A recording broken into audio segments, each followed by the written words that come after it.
MD और group CEO ये किसे बनाया है, तो ये भी हाल ही में बन गए हैं एन शिवरमन। और एन शिवरमन इनकी नियुक्ति अगले 3 साल के लिए कर दी गई है। और इन्होंने किनका स्थान लिया है, तो इन्होंने रिप्लेस किया है नरेश टक्कर को।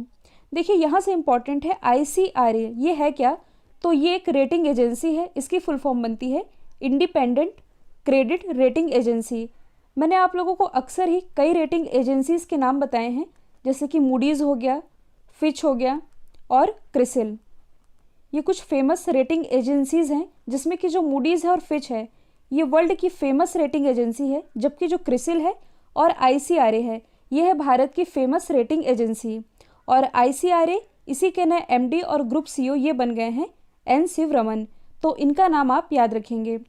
यदि बात करें हम कि ICRA इसका हेडक्वार्टर कहाँ स्थित है, तो ये स्थित है गुड़गांव हरियाणा में। और इसके अध्यक्ष और निदेशक ये कौन है, तो ये हैं अरुण कुग्गल, तो इनका नाम भी आप याद रखेंगे। अब देखिए यदि हम बाकी के ऑप्शन को डिस्कस करें, तो मैंने आप लोगों को बताया था कि हाल ही में जो नवीन ताहिलानी है इनकी नियुक्ति भी हाल ही में टाटा AIA यानी कि अमेरिकन इंटरनेशनल एश्योरेंस कंपनी में MD और CEO के रूप में की गई है। जबकि जो पार्थ प्रतिम सेनगुप्ता है ये भी हाल ही में इंडियन ओवरसीज़ बैंक के नए MD और CEO बने हैं, तो ये भी आप याद रखेंगे। नेक्स्ट है, हाल ही में प्रधानमंत्री मोदी जी के नए सचिव के रूप में किसे नियुक्त किया गया है, तो ये भी हाल ही में बन गए हैं हार्दिक सतीश चंद्र साह। तो यहाँ से इम्पॉर्टेंट है प्राइम मिनिस्टर। मैंने आप लोगों को ये बताया है कि प्रधानमंत्री के बारे में भारतीय संविधान में बताया गया है आर्टिकल 74 से लेकर के 78 तक। जो प्राइम मिनिस्टर नरेंद्र मोदी है इनकी कॉन्स्टिट्यूंसी क्या है, तो ये है वाराणसी उत्तर प्रदेश। और प्राइम मिनिस्टर पद के अलावा इन्होंने कुछ मंत्रालय का पदभार अपने पास रखा है, जैसे कि अंतरिक्ष मंत्रालय, एटॉमिक एनर्जी और पॉलिसी से जुड़े जो मुद्दे हैं इसका कार्यभार प्राइम मिनिस्टर ने अपने पास ही रखा है। और यदि आपसे पूछा जाए कि प्रधानमंत्री नरेंद्र मोदी की पहली विदेश यात्रा कौन सी थी, तो पहली विदेश यात्रा तो थी भूटान, लेकिन जब ये दूसरी बार प्राइम मिनिस्टर बने तब इनकी विदेश यात्रा थी मालदीव, तो इसमें आप कंफ्यूज नहीं होइएगा। साथ ही कुछ दिन पहले मैंने आप लोगों को ये बताया था कि ट्विटर पर सबसे ज़्यादा फॉलो किए जाने वाले नेता ये बने हैं नरेंद्र मोदी जी ही, तो ये भारत में बने हैं ट्विटर में सबसे ज़्यादा फॉलो किए जाने वाले नेता। ओवरऑल वर्ल्ड में ये हैं तीसरे स्थान पर। पहले स्थान पर हैं अमेरिका के पूर्व प्रेसिडेंट बराक ओबामा, दूसरे स्थान पर है अमेरिका के प्रेजेंट टाइम के प्रेसिडेंट डोनाल्ड ट्रंप, और तीसरे स्थान पर है नरेंद्र मोदी जी का स्थान। तो ये आप याद रख सकते हैं। अब देखिए यहाँ पर सचिव की बात की ही जा रही है, तो कुछ समय पहले ही जो PK मिश्रा जी हैं इनकी नियुक्ति की गई है प्रधानमंत्री जी के प्रधान सचिव यानी कि प्राइमरी सेक्रेटरी के रूप में। कुछ दिन पहले मैंने आप लोगों को बताया है जो प्रवीण सिद्धार्थ है यानी कि P प्रवीण सिद्धार्थ, इनकी नियुक्ति भारत के जो प्रेसिडेंट है रामनाथ कोविंद जी इनके निजी सचिव के रूप में की गई है। अच्छा, जो साकेत कुमार है ये कौन है, तो जो हमारे गृह मंत्री हैं अमित शाह जी इनके निजी सचिव हैं साकेत कुमार। तो ये सभी सचिव के नाम आप याद रखेंगे। नेक्स्ट है, हाल ही में पेटीएम मनी के नए CEO कौन बने हैं, तो ये भी हाल ही में बन गए हैं वरुण श्रीधर। और वरुण श्रीधर इन्होंने किनका स्थान लिया है, तो इन्होंने स्थान लिया है प्रवीण जाधव का। तो देखिए अभी हाल ही में पेटीएम के साथ मतभेद के कारण इन्होंने इस्तीफा दे दिया था प्रवीण जाधव जी ने, जिसके बाद से अब पेटीएम मनी के नए CEO ये बन गए हैं वरुण श्रीधर। यदि हम बात करें पेटीएम की, तो इसकी स्थापना किसने की थी, विजय शेखर शर्मा ने। और कब की थी, 2010 में। इसका हेडक्वार्टर कहाँ स्थित है, नोएडा उत्तर प्रदेश में। अब देखिए यदि मैं आप लोगों को बाकी के 2 ऑप्शन बताऊं जो कि कहीं ना कहीं पेटीएम से ही रिलेटेड है।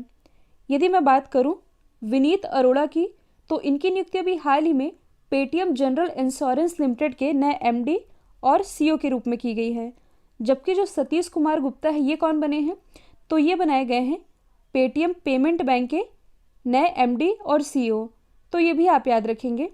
अच्छा, यहाँ से आप एक चीज़ रिलेट कर सकते हैं, 2 या 3 महीने पहले की बात है, जो भारत के प्राइम मिनिस्टर है नरेंद्र मोदी जी ये ब्रांड एम्बेसडर बनाए गए हैं पेटीएम के, तो ये भी आप याद रखेंगे। नेक्स्ट है, हाल ही में यूनाइटेड नेशन और आइकन गो ने कर्मवीर चक्र पुरस्कार से किसे सम्मानित किया है, तो ये भी हाल ही में सम्मानित किए गए हैं सुनील SS। तो इन्हें भी हाल ही में यूनाइटेड नेशन और आइकन गो के द्वारा ग्लोबल फ्लैगशिप अवार्ड के रूप में स्थापित ये जो अवार्ड है कर्मवीर चक्र पुरस्कार, इससे सम्मानित किया गया है। तो देखिए इनका टेलीग्राम में एक चैनल है SS मोटिवेशन के नाम से, और इस चैनल के थ्रू ये सोशल इशूज़ से रिलेटेड मुद्दों पर बात करते हैं और लोगों को मोटिवेट भी करते हैं, और इसी के लिए इन्हें ये अवार्ड दिया गया है कर्मवीर चक्र पुरस्कार। इस अवार्ड के बारे में यदि मैं आप लोगों को बताऊं तो देखिए ये एक ग्लोबल यानी कि एक वैश्विक अवार्ड है, और ये अवार्ड उन व्यक्तियों को दिया जाता है जो अपने काम के थ्रू सोसाइटी में चेंज लाने की कोशिश करते हैं, और यह दिया गया है सुनील SS को। यदि हम अवार्ड से ही रिलेटेड कुछ अदर ऑप्शन को डिस्कस करें, यदि हम बात करें अर्नव चौधरी की, तो ये कौन है? तो देखिए अभी हाल ही में इन्हें टूनज मीडिया ग्रुप के द्वारा लेजेंड ऑफ एनिमेशन अवार्ड 2020 से सम्मानित किया गया है मरणोपरांत। जबकि कला नारायण स्वामी, इनके बारे में मैंने आप लोगों को बताया था, ये भारतीय मूल की हैं, जिन्हें कि अभी हाल ही में सिंगापुर में राष्ट्रपति पुरस्कार से सम्मानित किया गया है। जबकि जो KK शैलजा है, ये कौन है? तो ये हैं केरल की हेल्थ मिनिस्टर। तो कोविड-19 के लिए किए गए इनके प्रयासों के लिए अभी हाल ही में यूनाइटेड नेशन के द्वारा इन्हें सम्मानित किया गया है। तो ये सभी आप याद रखेंगे। नेक्स्ट है, हाल ही में एशियन डेवलपमेंट बैंक ने भारत को कोविड-19 का मुकाबला करने के लिए कितनी राशि की मंजूरी दी है? तो ADB के द्वारा ये मंजूरी दी गई है कुल $3 मिलियन की। तो देखिए ये मंजूरी तो दी गई है, इसका मतलब तो ये नहीं है कि ADB ने भारत को $3 मिलियन दे दिए। कहने का मतलब है कि ADB के द्वारा भारत को कोविड-19 का मुकाबला करने के लिए $3 मिलियन का ऋण दिया जा रहा है, ताकि भारत की जो अर्थव्यवस्था गड़बड़ा गई है वो वापस से पटरी आ सके और भारत को एक आर्थिक सहयोग मिल सके। तो इसके लिए ADB ने ये मंजूरी दे दी है। यदि हम बात करें एशियन डेवलपमेंट बैंक की, तो इसकी स्थापना कब हुई थी? 19 दिसंबर 1966 में। हेडक्वार्टर कहाँ स्थित है? मनीला, फिलीपींस में। इसके अध्यक्ष कौन है? तो ये हैं मात्सुगु असाकावा। और देखिए यदि आप करंट से रिलेट करेंगे तो इसी एशियन डेवलपमेंट बैंक के नए उपाध्यक्ष कौन बने हैं? भारत के अशोक लवासा, जो कि पहले चुनाव आयुक्त थे। अच्छा, ADB की मेंबर कंट्रीज़ कितनी हैं? तो ये है कुल 68 मेंबर कंट्रीज़, और जो इसका 68th मेंबर कंट्री है ये है नीयू। और आप नीयू से क्या रिलेट कर सकते हैं? तो देखिए अभी हाल ही में वर्ल्ड का पहला डार्क स्काई नेशन ये बना है नीयू ही। ये 2 महीने पहले की बात है, इसके बारे में मैंने आप लोगों को पढ़ाया भी था, तो ये आप याद रखेंगे। अब देखिए यदि हम अदर ऑप्शन को डिस्कस करें, तो अभी हाल ही में ट्विटर के जो CEO हैं, इनका नाम क्या है? Jack Dorsey. इनके द्वारा कोविड-19 का मुकाबला करने के लिए $1 बिलियन की आर्थिक सहायता दी गई है। मैं इनके बारे में क्यों बता रही हूँ? तो देखिए पर्सनली यानी कि किसी अकेले व्यक्ति के द्वारा दी जाने वाली ये सबसे बड़ी सहायता राशि है $1 बिलियन की। और कल मैंने आप लोगों को बताया था कि हाल ही में जो IMF है यानी कि इंटरनेशनल मॉनेटरी फंड, इसने साउथ अफ्रीका के लिए $4.3 बिलियन का कोविड ऋण मंजूर किया है। तो ये आपको इसलिए याद रखना है कि किसी भी देश को दिया जाने वाला ये सबसे बड़ा कोविड-19 ऋण है, जो कि IMF के द्वारा दिया गया है साउथ अफ्रीका को। नेक्स्ट है, हाल ही में IRCTC ने निम्नलिखित में से किस बैंक के साथ मिलकर के रुपए कार्ड लॉन्च किया है? तो ये लॉन्च किया है SBI के साथ, यानी कि स्टेट बैंक ऑफ इंडिया के साथ। सबसे पहले आप IRCTC की फुल फॉर्म जान लीजिए। इसकी फुल फॉर्म है Indian railway catering and tourism corporation, और इसने भी हाल ही में स्टेट बैंक ऑफ इंडिया के साथ मिलकर के ये रुपए कार्ड लॉन्च किया है। और इस कार्ड के थ्रू आप शॉपिंग के साथ साथ दवाइयों की खरीद पर भी डिस्काउंट पा सकते हैं, और इसके अलावा ट्रेन टिकटों की जो बुकिंग होगी उसमें भी डिस्काउंट, और कैशबैक के साथ साथ फ्री ट्रेन टिकट का भी ऑफर मिलेगा। तो यही है जो कि लॉन्च किया गया है SBI और IRCTC के द्वारा। यदि हम बात करें स्टेट बैंक ऑफ इंडिया की, तो इसकी स्थापना कब की गई थी? 1 जुलाई 1955 में।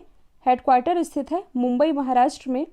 और देखिए मैंने आप लोगों को ये बताया था कि ऑस्ट्रेलिया के विक्टोरिया में ब्रांच ओपन करने वाला पहला भारतीय बैंक ये स्टेट बैंक ऑफ इंडिया ही बना है। अब SBI से ही रिलेटेड मैं आप लोगों को कुछ इंपॉर्टेंट नाम बता रही हूँ, जैसे कि SBI के जो अध्यक्ष हैं ये तो रजनीश कुमार है, आप सभी को पता है। SBI से रिलेटेड कुछ अपॉइंटमेंट है जो कि करंट से रिलेटेड है। मैंने आप लोगों को बताया था कि अभी हाल ही में जो अश्विनी कुमार तिवारी है, इनकी नियुक्ति अभी हाल ही में SBI कार्ड के नए MD और CEO के रूप में की गई है।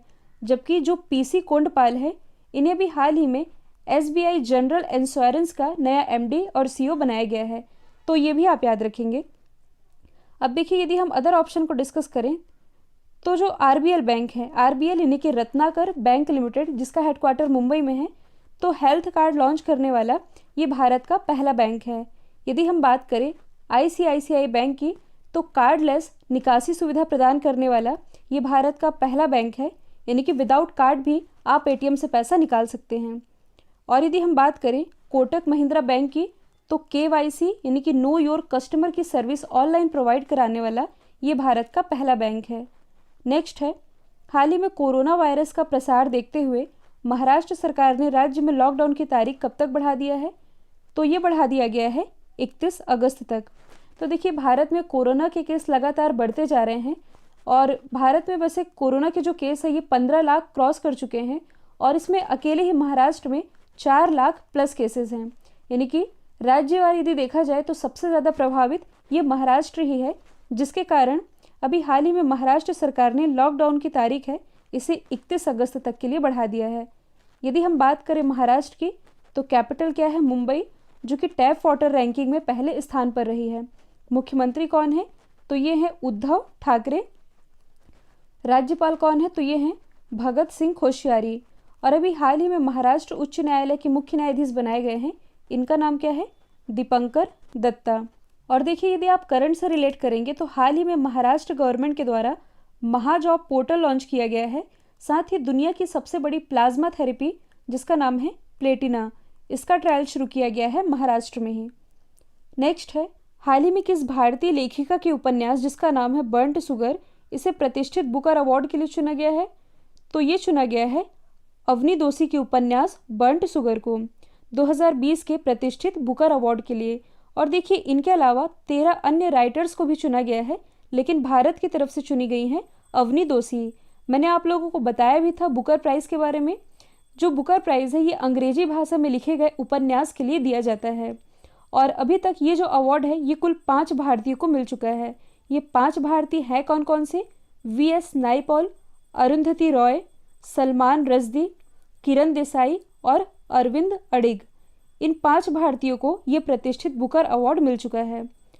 यहाँ से आप एक और चीज़ रिलेट कर सकते हैं, पिछले साल का जो बुकर प्राइज़ था, यानी कि बुकर प्राइज़ 2019, ये किसे दिया गया? तो ये 2 लोगों को दिया गया था, मार्गरेट एटवुड, इन्हें दिया गया था इनकी रचना द टेस्टामेंट के लिए। दूसरा दिया गया था बर्नडाइन एवरिस्टो को, इनकी रचना गर्ल, वुमन एंड अदर के लिए। तो ये आप याद रख सकते हैं। अब देखिए, यदि हम अदर ऑप्शन को डिस्कस करें जो कि कहीं ना कहीं भारतीय लेखिका से ही रिलेटेड है, तो हाल ही में जो कृतिका पांडे हैं, इन्हें एशिया रीजन का कॉमनवेल्थ शॉर्ट स्टोरी प्राइज से सम्मानित किया गया। रुचिका तोमर, तो अभी हाल ही में इन्होंने पेन हेमिंग्वे अवार्ड 2020 अपने नाम किया है इनके डेब्यू उपन्यास अ प्रेयर फॉर ट्रेवलर्स के लिए। जबकि अरुंधति रॉय, इनके बारे में अभी मैंने आप लोगों को बताया है, इन्हें बुकर प्राइज से भी सम्मानित किया जा चुका है इनकी किस रचना के लिए? The God of small things के लिए। इसके अलावा इनकी कुछ अन्य इंपॉर्टेंट किताब है जो कि एग्ज़ाम का पार्ट बनती है, जैसे कि The Ministry of Utmost Happiness और माई सेडिशियस हर्ट। ये सभी रिलेटेड है अरुंधति रॉय से। नेक्स्ट है, हाल ही में फ्रांस से आए 5 राफेल विमान की किस एयरबेस पर लैंडिंग कराई गई है? तो ये लैंडिंग कराई गई है अम्बाला एयरबेस पर। और ये कहाँ स्थित है? तो ये स्थित है हरियाणा में। मैंने आप लोगों को राफेल विमान के बारे में बताया भी था, ये किस कंट्री से रिलेटेड है? तो ये रिलेटेड है फ्रांस से।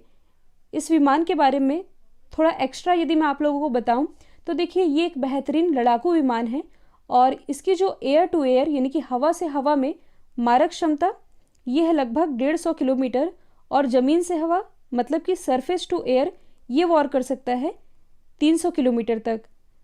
तो ये एक बेहतरीन विमान है जो कि रिलेटेड है फ्रांस से। और इसी 5 राफेल विमान की लैंडिंग कराई गई है अम्बाला एयरबेस पर। अब देखिए, ऑप्शन में आपको जितने भी एयरबेस के नाम दिख रहे हैं ये सभी करंट से रिलेटेड है, आप रिलेट करके याद रख सकते हैं। जैसे कि हिंडन एयरबेस, इसके बारे में मैंने आप लोगों को ये बताया था कि भारत और ब्रिटेन के बीच जो एक्सरसाइज होती है जिसका नाम है इंद्रधनुष, इसका आयोजन कुछ समय पहले ही किया गया था उत्तर प्रदेश के गाजियाबाद में स्थित हिंडन एयरबेस में। और इस एयरबेस का नाम आपने क्यों याद रखना है? क्योंकि जो हिंडन एयरबेस है ये एशिया का सबसे बड़ा एयरबेस है और वर्ल्ड का 8वां सबसे बड़ा एयरबेस है। ये स्थित है उत्तर प्रदेश के गाजियाबाद में। यदि हम बात करें अर्जन सिंह एयरबेस की, ये कहाँ स्थित है? तो ये स्थित है पश्चिम बंगाल के पनागर में। और कुछ समय पहले ही भारत और जापान के बीच जो एक्सरसाइज होती है, एक एयरफोर्स एक्सरसाइज है जिसका नाम है शिन्यू मैत्री, जो कि आयोजित की गई थी अर्जन सिंह एयरबेस में। औंध मिलिट्री स्टेशन ये कहाँ है? तो ये स्थित है महाराष्ट्र के पुणे में, जहाँ पर अभी हाल ही में मित्र शक्ति एक्सरसाइज का आयोजन किया गया था, जो कि भारत और श्रीलंका के बीच की एक्सरसाइज है। तो ये सभी आप याद रखेंगे। हाल ही में पारंपरिक चिकित्सा पद्धति और होम्योपैथी के क्षेत्र में सहयोग पर भारत और किस देश के बीच समझौता हुआ है? तो ये समझौता भी हाल ही में हुआ है भारत और जिम्बाब्वे के बीच। तो देखिए, ये जो समझौता हुआ है इसका पर्पस क्या है? तो सिंपली इसे आप याद रख सकते हैं कि इसका पर्पस ये है कि दोनों देशों के बीच चिकित्सा पद्धति को बढ़ावा मिल सके, और इसी के लिए इस MOU पर हस्ताक्षर किए गए हैं भारत और जिम्बाब्वे के बीच। तो आप मैप में देख सकते हैं जिम्बाब्वे की लोकेशन ये स्थित है अफ्रीका महाद्वीप में। जिम्बाब्वे की कैपिटल क्या है? तो ये है हरारे। अब देखिए, कल हम लोगों ने जब अफ्रीका महाद्वीप में ही साउथ अफ्रीका को डिस्कस किया था, तो कल मैंने आप लोगों को इम्पॉर्टेंट जलधाराओं के नाम भी बताए थे। जैसे कि यहाँ पास जो आप देख रहे हैं ये है मेडागास्कर। तो मेडागास्कर के इस वाले एरिया से जो जलधारा आती है इसका नाम है अगुलहास जलधारा, और इधर वाले एरिया से जो जलधारा आती है इसका नाम है मोज़ेम्बिक जलधारा। और ये दोनों जलधाराएं ये हैं गर्म जलधारा, क्योंकि ये जा रही है भूमध्य रेखा से ध्रुवों की तरफ। इसके बाद ये जो अटलांटिक सागर वाला पार्ट है, यहाँ पर मैंने आप लोगों को बताया था वेंगुएला जलधारा के बारे में, जो कि कुछ इस तरह जा रही है, यानी कि ये जा रही है ध्रुवों से भूमध्य रेखा की तरफ। यहाँ पर बात की जा रही है MOU की, तो आप अदर ऑप्शन को रिलेट कर सकते हैं। तो देखिए, जो मालदीप है, मालदीप की कैपिटल क्या है? माले। तो माले में आपातकालीन चिकित्सा सेवाएं स्थापित करने के लिए अभी हाल ही में भारत और मालदीप के बीच MOU पर हस्ताक्षर हुए हैं। यदि हम बात करें इजराइल की, तो साइबर सुरक्षा को बढ़ावा देने के लिए अभी हाल ही में भारत और इजराइल के बीच MOU पर हस्ताक्षर हुए हैं, जबकि भारत और USA के बीच एक MOU पर हस्ताक्षर हुए थे चिनूक हेलीकॉप्टर से रिलेटेड। तो ये भी आप याद रखेंगे। कल मैंने आप लोगों से पूछा था IPL 2020 का आयोजन ये किस देश में किया जाएगा? राइट आंसर था UAE। अब आप लोगों के लिए आज का सवाल है, क्वेश्चन 10-15 दिन पुराना है। किस राज्य में रोको टोको अभियान की शुरुआत की गई है? तो इसका आंसर जो भी है कमेंट बॉक्स में दीजिएगा, और रिक्वेस्ट है अपना फीडबैक भी ज़रूर बताते रहा करिए। तो यदि आप लोगों को ये वीडियो पसंद आया है तो एटलीस्ट एक शेयर तो ज़रूर करिएगा। तो आज के लिए इतना ही। Thank you so much.